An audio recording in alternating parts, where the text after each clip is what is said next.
lähtö. Päivä 0, 0 päivä. TJ 0. TJ 0. Niin, kyllä. Mikäs täällä on tilanne? Noutaja saapuu. Nyt kyytimies tuli. Aika lähteä. Hyi. Toivottavasti ei taaskaan niin pahaenteisesti. Ilkka hoitaa.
Nollapäivä jatkuu.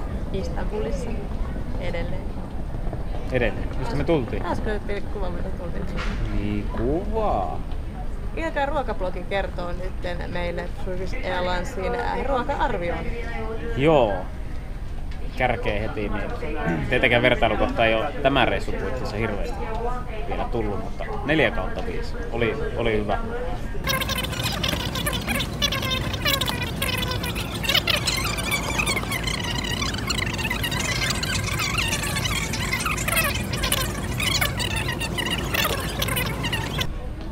Kettukuitti.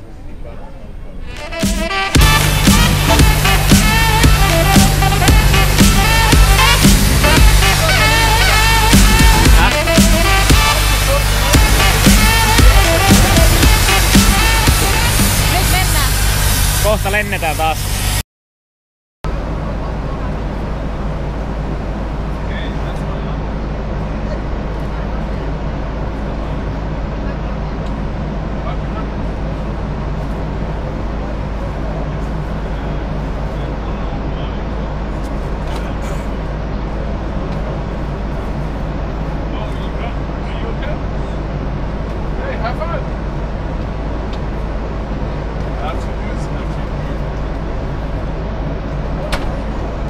Ärsyttääkö, kun mitään ei tapahdu? Sä tuijotit tätä puoli minuuttia. Mä oon katsonut sitä viimeiset 3 tuntia. Totutellaan tähän manjana-meininkiin. Ylläri. Seppänen oli se ainoa tyyppi koneesta, kenen näyttö ei toimi. Seppänen on myös ainoa, kenen ruoat unohdettiin toimittaa. Ilkka. Myös ruokailukärryllä yritettiin ajaa sen päällä tuossa äsken. Vaikka se istuu ihan nätisti tässä, niin silti käytävän puolelta onnistuttiin ajaa kärryllä melkein sen päällä.